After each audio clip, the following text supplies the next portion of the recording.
Welcome back, YouTubers. Well, today's project involves this trimmer head for my newer 4-stroke weed eater, so to speak.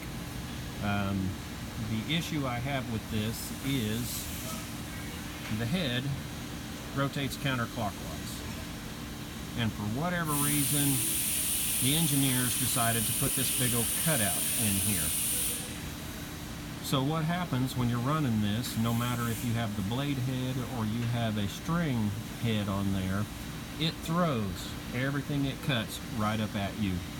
So after just a few minutes, I am coated head to toe on my left side. This junk gets down in my pockets, in my pants, everything. This was a poor design at best. So today I'm going to try to take a sheet of this aluminum and I'm going to try to form a filler that bolts up here, comes in and just kind of fills that out like that, so that I'm not wearing this mess every time I use it. And we'll see how it goes. Okay, here I've made a mock-up of what I think will be close to what I need using a piece of cardboard. So don't throw away those pizza boxes, boys and girls.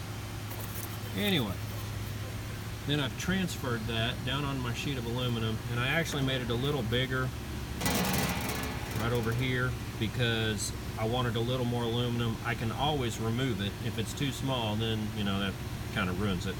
So I'm going to go cut that out. I have the piece cut out now, and I have marked it on the back where I think my bend should be.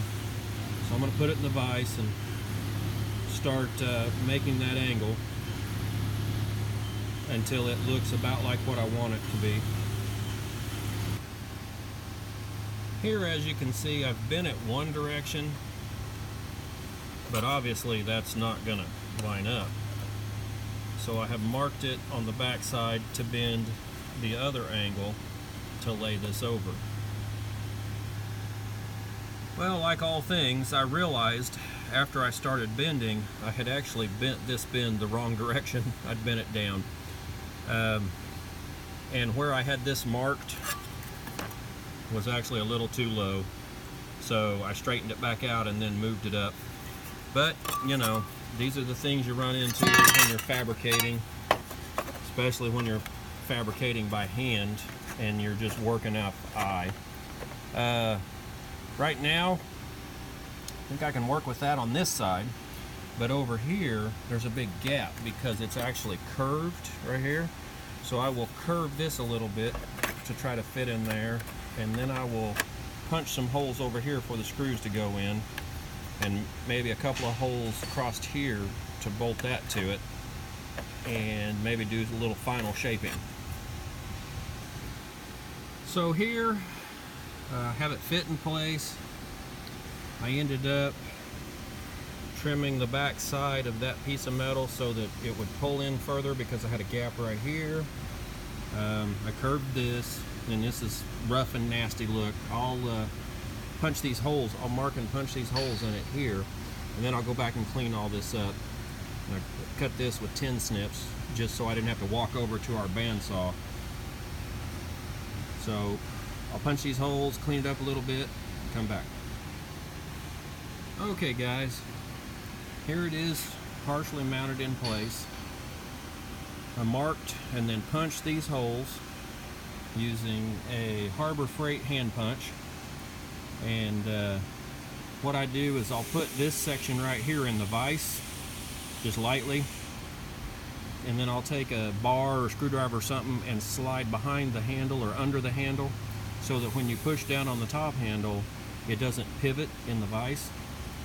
I've had this thing for years, and if you're not trying to punch real hard metal with them, or very thick metal, they work pretty good. But so here it is mounted on.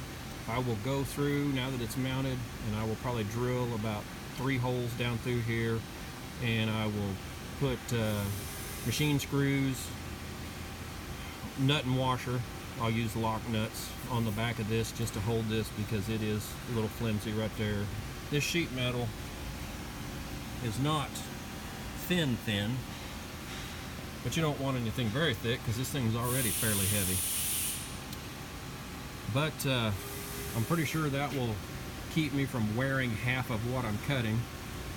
And this is just another one of the redneck modifications that we seem to be forced to do, especially when you're left-handed, which I am, and you're using right-handed equipment. We either have to make do or modify it. So thanks for watching, guys. Oh, and by the way, this took me about 40 minutes to do. I basically did it on my lunch hour here at the shop. See you later.